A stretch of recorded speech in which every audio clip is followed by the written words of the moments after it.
Hello, my pro-menopause students. I love knowing that you are all for learning everything you can about menopause. Unfortunately, there are a lot of anti-menopause women too. They choose to remain ignorant. This is video number 352, and it's on prevention of cervical cancer with the HPV vaccine. So far in this unit, I've taught you all about everything you need to know about cervical cancer itself in order to consider the pros and cons of preventing it with the HPV vaccine. And since cervical cancer is not one of the topics I include in my book, you really need to rely on this and all the other videos in this unit to get the education you deserve on it. So here's a review of what you've learned thus far. Cervical cancer is caused by exposure to the HPV virus early in your sex life. And HPV is so ubiquitous that it's difficult to avoid it. Once infected, the cells of your transformation zone begin to slowly transform into precancerous dysplasia with no symptoms whatsoever. After a decade or more, dysplasia will cause a pap smear to be abnormal or an HPV test to be positive. At that point, biopsies will reveal the precancerous dysplasia, which can easily be treated and cured. But if you do not diagnose these cellular changes in the precancerous phase, they will progress to cervical cancer, which is a very aggressive, difficult to treat disease with a low 5-year survival rate at every stage. Cervical cancer has become a very rare disease in countries where screening is possible. So, the bottom line is that cervical cancer is such a success story because of our ability to detect it early before it's even cancer. And now, we need to address the potential benefits and risks of actually being able to prevent it all together with a vaccine. So first, let me tell you a bit about the vaccine itself and how it is administered. Then I'll present some of the pros and cons that result in people being either pro-vaxxers or anti-vaxxers. In video number 346, I told you that a virologist by the name of Harold Zerhausen discovered the fact that the human papillomavirus caused cervical cancer. That was in the year 1970.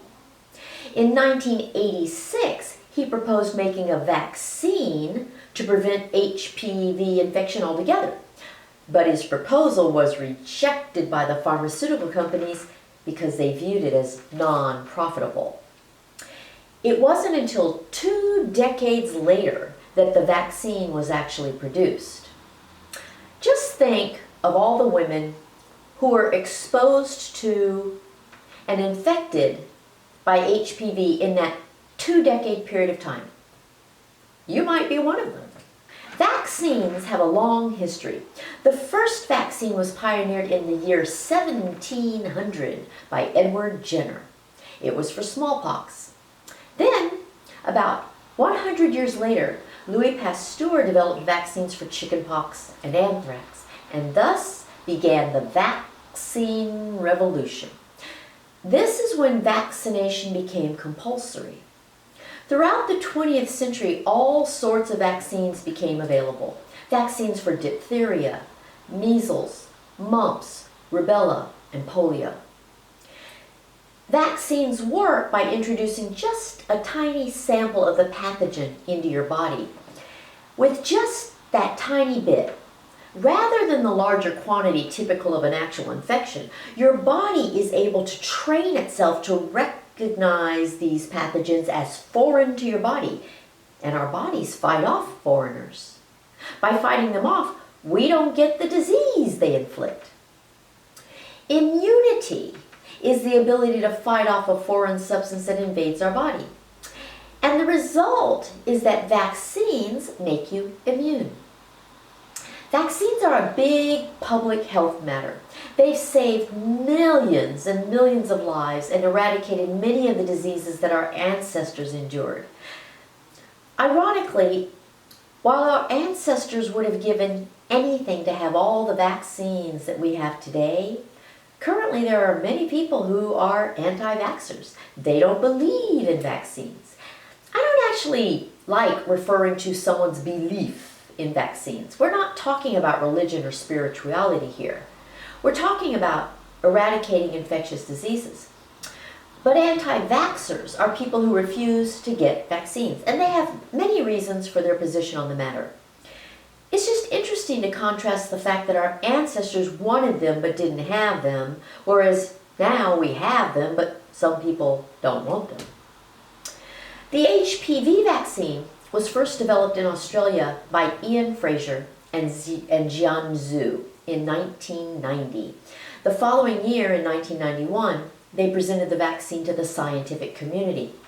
And after 7 years of testing, the first human trials began on the first HPV vaccine called Gardasil. These trials demonstrated that the vaccine provided 100% protection against the 2 strains of HPV that cause cervical cancer, HPV 16 and HPV 18. And it protects against the 2 strains of HPV that cause genital warts, which are HPV 6 and HPV 11. Since then, 2 other HPV vaccines have been developed. One, called Cervical, prevents just the 2 HPV strains that cause cervical cancer, which are HPV 16 and 18. And the other, called Gardasil 9, protects against 9 different strains of HPV, including all 4 of the ones that contribute to genital warts and cervical cancer. HPV vaccines that prevent just the 2 strains that cause cervical cancer, HPV 16 and 18, are called bivalent vaccines. Bi means 2. HPV vaccines that prevent all 4 of the HPV strains that cause both genital warts and cervical cancer are called quadrivalent vaccines. Quad means 4. So now let's talk a bit about who gets these vaccinations and why. Let's begin with the fact that a basic principle of all vaccines is that you need to get the vaccine before you are exposed to the virus. And combine that with the fact that exposure to the kind of HPV that can cause cervical cancer begins when you first become sexually active. So, since the goal is to vaccinate before one begins sexual activity, it automatically focuses on kids who are preteens and teens. Well, from the very start, that created problems. You know, parents have very interesting views of their own kids. Somehow, they fail to realize that their kids are going to do the things that most humans do, regardless of the parents' wishes or delusions. So, when the HPV vaccine first became available, and it was intended for preteens and teens, parents resisted it. Some resisted it because they could not fathom their darling preteen or teen engaging in any sexual activity whatsoever. Others resisted it because they thought it would induce their preteen or teen to become sexually active.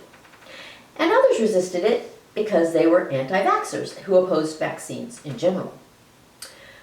What parents failed to acknowledge is the simple fact that if their child is human and has hormones, they are probably going to engage in sexual activity, just like all the other animals on planet Earth.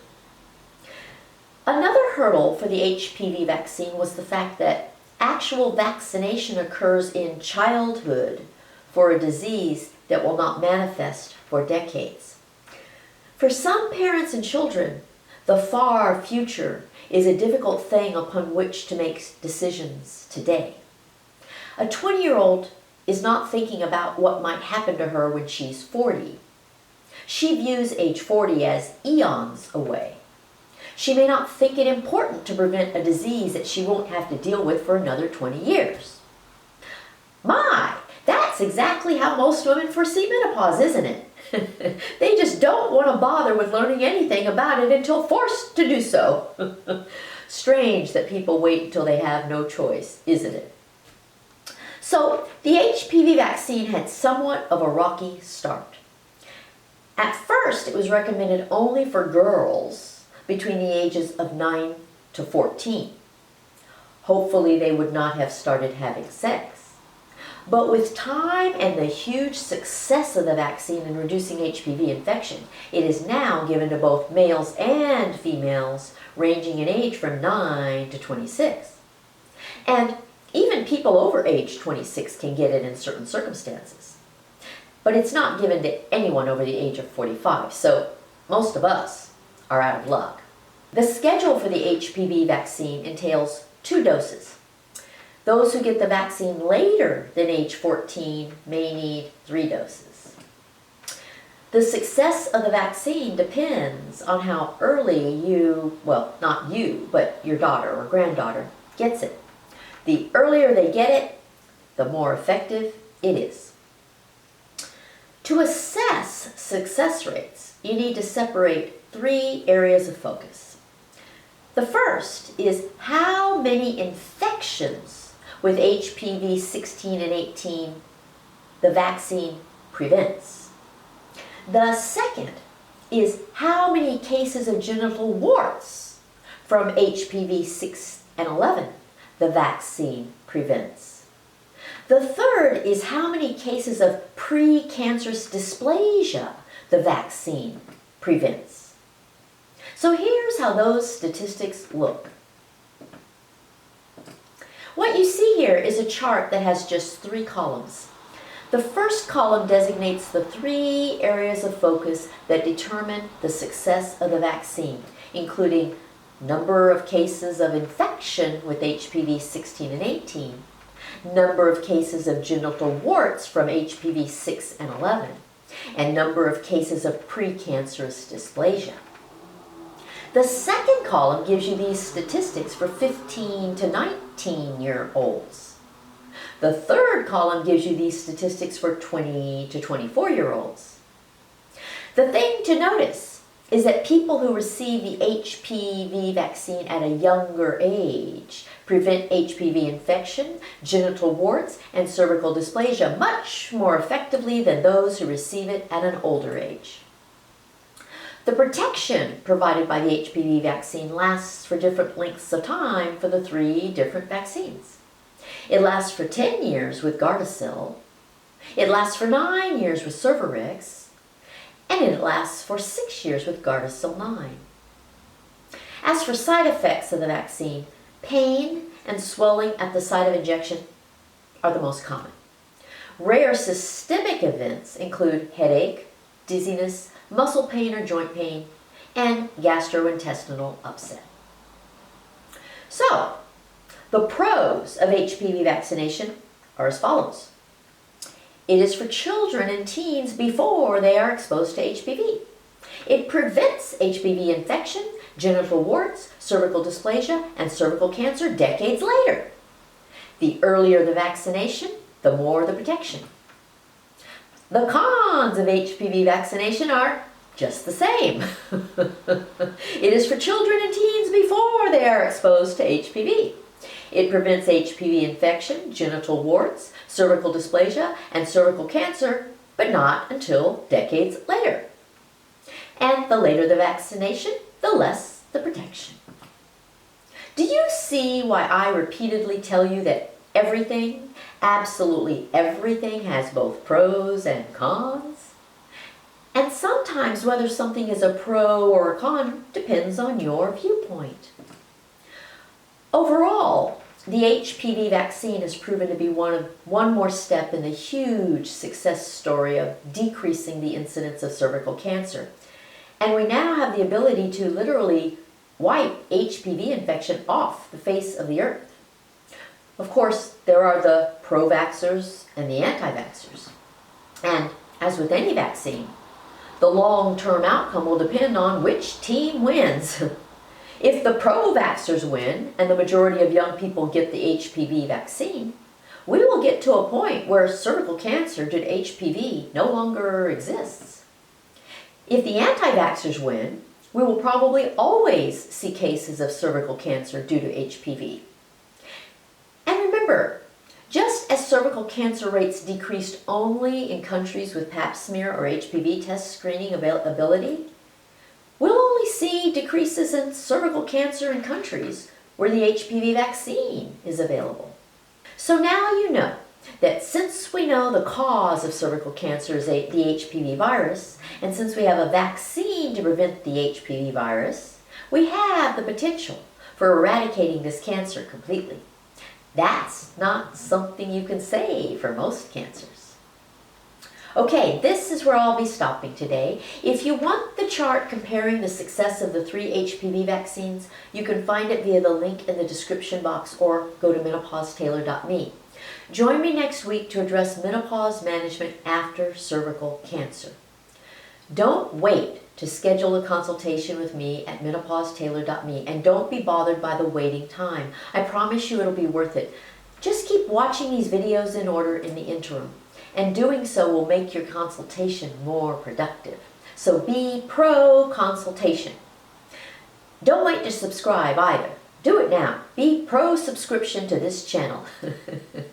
Sign up for my newsletter. I'll give you all sorts of helpful tidbits in those, and I offer lots of promotions. So be pro-newsletter. And the social media stuff, that's up to you. As an extreme introvert, I understand if you're anti-social media. But you can find me on Facebook, Twitter, Pinterest, and Instagram anyway. And you'll find promos and giveaways there too.